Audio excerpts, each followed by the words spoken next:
हवन हसोठिया समझे काय समझी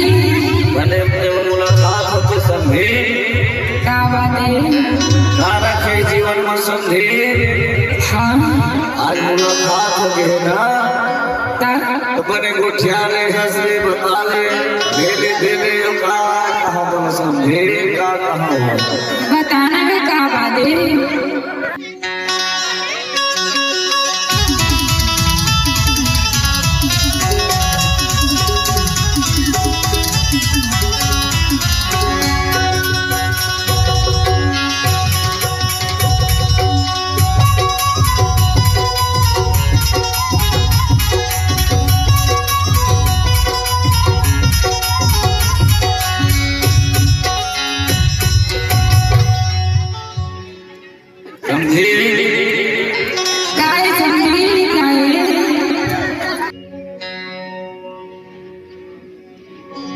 अरे मैं नहीं हूँ समझी दिए गोफे भी समझिए आपके मैं समझिए जिंदगी समझिए हाँ हमारा जीवन हल्का समझिए ये सगा समझिए अनहस कोठिया कुठिया में समझी और ये बात समझे का बातें जलबनी हम जो समझे कैसे बने बोल कुठिया हाँ हंस कुठिया लेना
समझी समझे समझे